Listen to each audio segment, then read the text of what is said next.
Welcome to the Trump Breaking News Network, your daily source for up-to-the-minute Trump news. Join us today and every day. Here's today's news. This is TBNN. The Memo, Trump Faces Dangerous Week.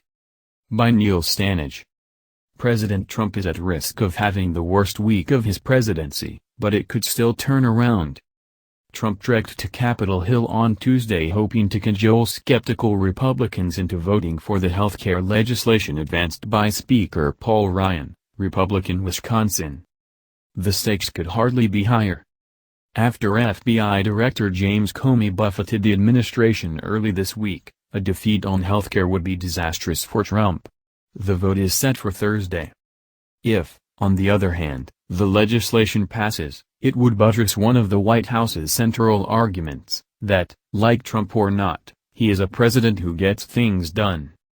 Comey's testimony was a problem, a big problem, said one Trump ally who asked to remain anonymous to speak candidly. If the healthcare legislation passes, the source added, it would at least send a clear message that we are doing the work of the American people. Comey, testifying before the House Intelligence Committee on Monday, delivered a powerful one-two punch to the administration. He confirmed that the Bureau was investigating whether there was coordination between the Trump campaign and the Russian government, and he said he had no information to support the president's accusation, first made on Twitter, that former President Obama had wiretapped Trump Tower. Comey damaged Trump very significantly in two very meaningful ways, Florida-based GOP strategist Rick Wilson said. He has now put every Trump spokesperson and defender in the position of having to lie, by saying that Jim Comey is lying and Donald Trump is telling the truth, and he also said the words that Trump's people most dreaded, which is that there is an FBI investigation into Donald Trump's ties with Russia. Those were the worst words. Other Republicans acknowledged that Comey is almost impossible to discredit or to paint as partisan. Democrats still seethe about his announcement in the closing days of the 2016 presidential race that the Bureau had found new emails potentially relevant to its investigation of Hillary Clinton. Peter Winter, who served 3 Republican presidents, argued that Trump's unsubstantiated allegations against Obama were in a different category than anything before. It was so outlandish and so clueless. Everybody in the world knows that the claim he made is a lie, and yet, he has the White House out there defending it. The White House would, of course, see things very differently. The administration has been adamant that Trump has nothing to apologize for, even as aides such as Press Secretary Sean Spicer and Counselor Kellyanne Conway have argued that Trump meant some broader form of surveillance than a literal wiretap. The White House is also bringing real intensity to the push to make sure the GOP healthcare bill clears its first hurdle on Thursday. During his regular press briefing Tuesday, Spicer acknowledged that it was a pretty big week for the White House. He said Republican support would build the more they understand how important this is to the overall agenda we're seeking to pass.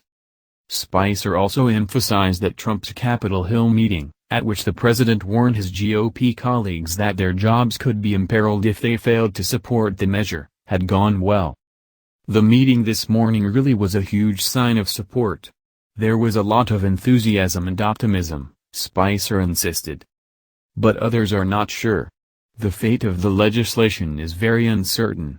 Assuming all House members vote and all Democrats vote no, as they are expected to do, the GOP leadership can only lose 21 votes. A whip list maintained by The Hill indicates there are already 21 no votes among Republican members and a further 6 GOP lawmakers who are leaning no.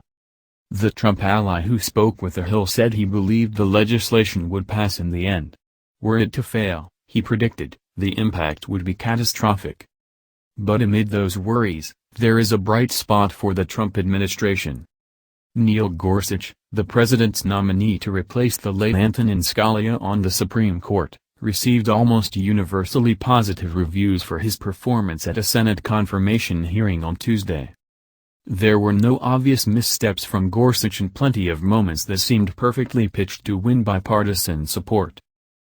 Gorsuch asserted that there was no such thing as a Democratic or Republican judge, said that he would have no problem ruling against Trump if that was what the law demanded, and told Senator Lindsey Graham, RSC, he would have walked out of the door if the president had sought a guarantee he would work to overturn Roe v. Wade. Spicer, speaking while Gorsuch's hearing was ongoing, enthused that the judge was doing a phenomenal job. A final vote on Gorsuch is not expected until next month. But his smooth hearing in itself could help steady the Trump ship, so long as it is coupled with a House victory on the healthcare plan. The agenda is moving along at a very brisk pace, Spicer said. Some Republicans cautioned that even if the healthcare bill were to pass, Trump would not be out of the woods. Max Stepanovich, a Florida-based GOP strategist, asserted that ultimate passage of the legislation would hurt some of the poorer voters who had supported Trump most fervently. If, on the other hand, it didn't pass, Trump would be politically embarrassed. If you're a never-Trump guy, like me, or a Democrat, it's a win-win, he said. Wilson argued that the legislation stood a poor chance in the Senate even if it passed the House. It's dead in the Senate, he predicted, adding, it's very difficult to see how passing the House would turn this debacle into a great victory for Donald Trump. The memo is a reported column primarily focused on Donald Trump's presidency. That's the news. Join us here every day. Be sure to subscribe and click the bell. See you next time. This is TBNN.